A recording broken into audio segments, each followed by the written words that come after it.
আসসালামু আলাইকুম গাইস, দেখেন আমাকে বিদায় দেওয়ার প্রস্তুতি চলছে।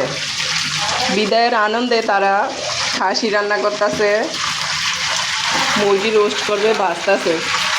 এক তত্তরি আর আরেক তরকারি মিললা আমার বিদায়ের আনন্দে। না, বাঙালিকে ভালো কিছু খাওয়াইতে নাই, পেটে সয় না, ভালো জিনিস বাঙালির পেটে সয় না।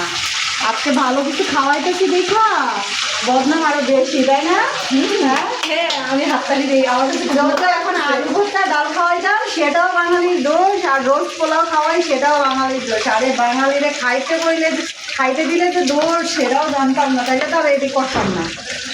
শুনছেন গাইস, তত্তরি হাততালি দিতে আছে। হুজুরের বউ দীক্ষা নাইলে দেখাইতাম কিভাবে হাততালি দেয়।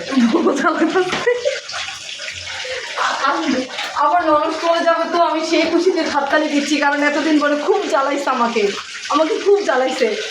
দেখছেন গাইস, এটা হচ্ছে এখন আসল তথ্য বের হইল তত্তরির মুখ থেকে আর করকরের মুখ থেকে।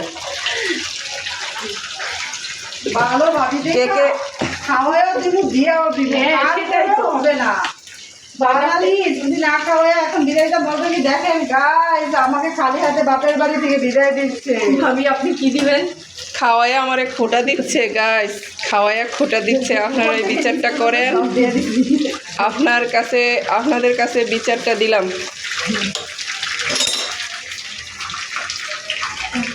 সবাই কমেন্টস করে বলবেন, জানাবেন তাদের সম্বন্ধে। সব সময় ভাইয়ের বড় আসামিই থাকে, তাই না? হ্যাঁ সেটাই তো। ওই যে এত বড় করলো এতদিন ধরে, নাম না, এখন চলে যাবে কি বললো সেটা এখন বিচার চাচ্ছে।